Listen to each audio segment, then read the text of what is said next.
Hello, Cindy here with Create Your Own Luck and Love, where I help women transform their hearts from the inside out to attract and keep lasting love. Yay! Okay, so I'm super excited to be here with you guys today and talk about the 5 stages of love. So how he falls in love and how, what the 5 stages are so you can notice them, see them, and why biologically we actually we have a hard time moving through stage 2 and stage 3. So I'm going to talk about that today. Awesome. Let me know if this helps you too. Just say, yes, this is helpful. Yay.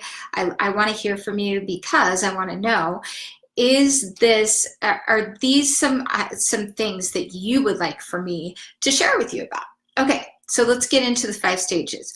So the first stage is the attraction stage. So it's attraction, infatuation, lust. This is the stage where mutually both people are excited about one another. There's attraction, there's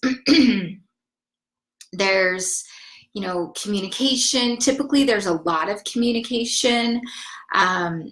There is a lot of connection. There's a lot of time typically spent together, depending on your life circumstances, but typically that's the desire of both people. There is also a lot of hormones flowing in the body, and I'll let you know about that in a second. So what that looks like is the the hormones are, oxytocin is flowing, which is,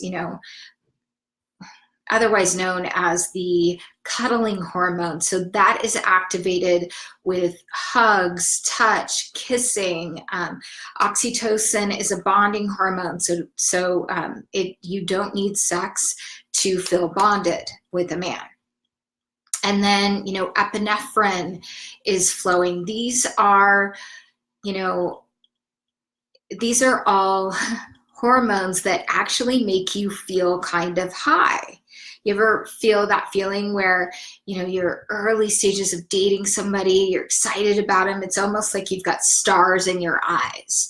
Well, that's the early stages of lust. And this stage usually lasts anywhere from 1 month to 2 years. And I also want to let you guys know this, the stages that I'm going to talk about, there's not necessarily a timeline for as long as they last. It can be different, depending on the people, the couple. So this is a stage where you don't really see any flaws in this person. You're getting to know them. You might have put them on a pedestal, which is also something to be mindful of, and being mindful of the hormones that are happening. So you guys might be text messaging a lot during the day, and none of this is sustainable, guys. And a lot of people, you may have heard the saying, falling in love with being in love. So the next stage is what I call disillusionment or uncertainty. So the second stage of uncertainty comes in where you start to see that person's flaws. Maybe there's red flags. Maybe there's just things that you don't necessarily like about the person. You're not sure if you can move past them. This is oftentimes a stage where I speak to a lot of women and they'll find that the man has pulled away some. So there's a natural, what I call letting down. There's a letting down of the hormones. So it's more of a stabilizing effect of the hormones. So that's a stage where a man might pull away. A man might be,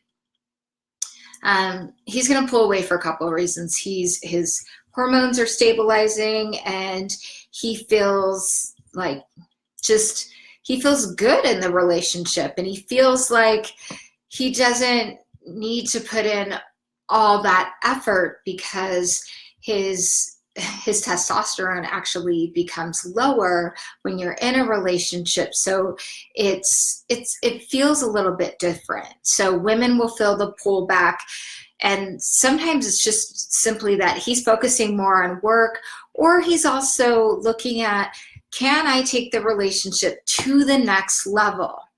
Am I really sure about this person? Do we, can we get along besides the lust portion? So these are things, I start to see flaws. I might be getting in little fights. So biologically, our emotional triggers have started to really happen. I mean, they can happen in stage 1 too, but emotional triggers are being like ding, ding, ding, triggered all the time, because there's, typically someone that is a little bit more on the anxious side. So if you feel a pullback, and women can sustain stage 1 longer than men can. Men cannot sustain that stage. So when you look at that particular thought process, it's even women, we go into, do I really want to be with this person? How do I feel? I don't know if I like him. You're looking at conflicts. You're not sure if you can overcome them, but biologically as human beings, we're fighting, wanting to stay. Men do this too. It's like, it doesn't feel so easy anymore. And this is the stage where you start to see on a larger level compatibility. I mean, I teach my clients all the time about your fabulous 5, your 5 non-negotiables that you're finding out in stage 1 before you actually get too involved with the individual. Stage 2 is reality. Maybe they had a bad day, maybe they shut down, things that you're taking off your mask. And are we able to move through that uncertainty stage, right? So there's that piece. The next one is, and you actually wonder, you question your feelings for that person. So the stage 3, this sounds counterintuitive, but it's the bonding stage. The bonding stage is where you feel a deeper emotional connection with this person, which can take effect in stages 1 and 2, by the way. You can definitely have an emotional connection with someone in stage 1. Stage 3, the bonding effect is even stronger. It's, we are communicating on a deeper level. We have we're aligned. We have a similar vision in life. We are interested in going there. We have, we've worked on conflict resolution. So there's not this feeling inside of, pushing the panic button that every time we get into conflict that person's going to cut and run. So there's just a deeper bonding. There's a deeper sense of trust. There's a sense of, this person's going to be there for me if I get a flat tire on the side of the road and I, don't have AAA or whatever, don't have anybody else to call, right? They're going to show up for me in life. So there's that piece. That stage usually lasts anywhere from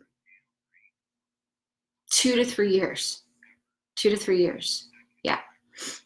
And again, it could last a little less, it could last a little more. So the next stage is what I call stability, which is kind of similar to the bonding stage.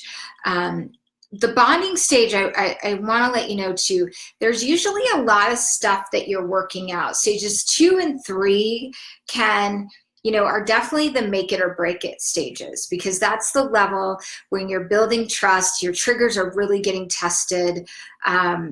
There's just, it's not quite as easy during those stages. You might have heard of people that, you know, maybe dated for a year and then they got married, and that first year of marriage was hell. I don't know if you've ever met anybody like that, but this is typically what's going on. It's the bonding, it's the negotiation stage, it's the, you know, can we really do this? And some people get married and are in that stage, or they're just, you know, they're in relationships.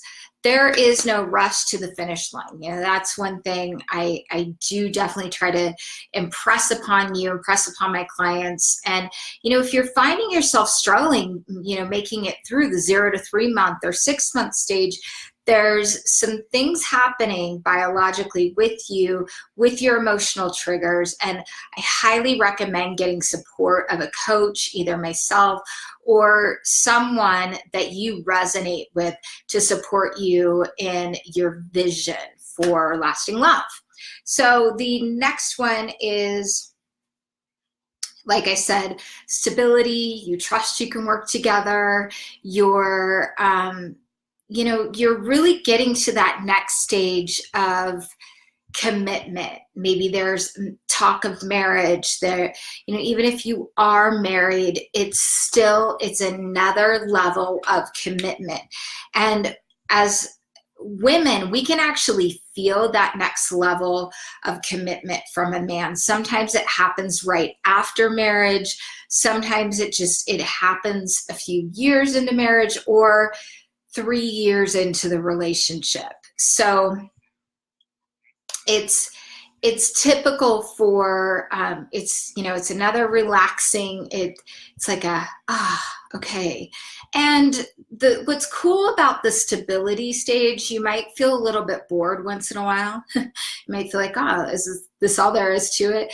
But it's a stage where you get to, you know, reignite connection, you know, continue to work on communication, continue to support one another within your own personal growth, okay? So, and the more connected you are with yourself, I just felt called to say this because I feel like somebody needs to hear this.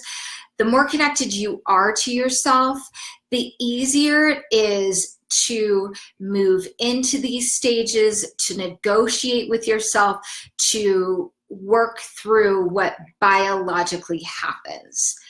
The next stage is commitment. Commitment might look like marriage. The final level of commitment. Are all these stages of commitment? Absolutely.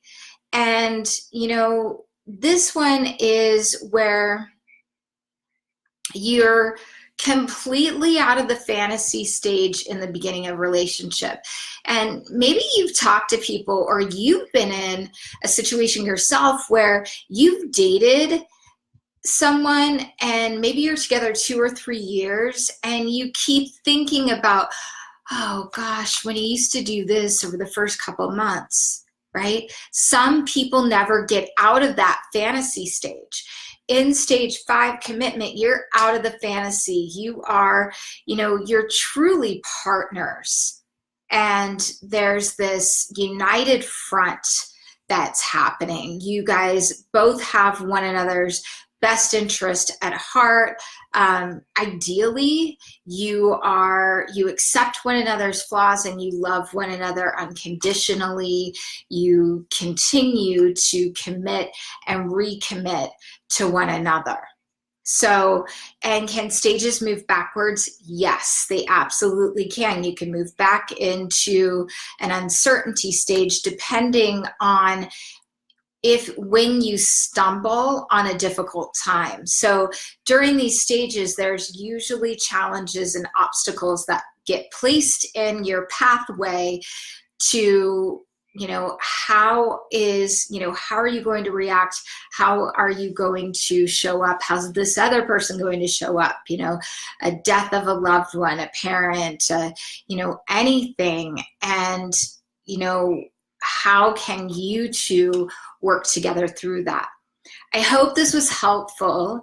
Let me know, post in the comments below if you have experienced these, and, what you're, just say, yes, I've experienced the 5 stages.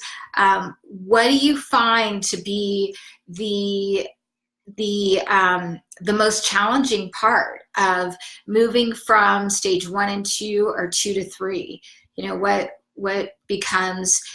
What are you finding? What's showing up for you? Are you finding that, he pulls back and leaves, or are you finding that, you're triggered, and, maybe it's both of you? So I'm curious, so that I can support you guys on more topics like this to help you to navigate. Obviously I can only do so much in these videos, and I can support you as much as I can. I'm happy to answer live Q&A as well in the future. All right, lots of love. See you soon.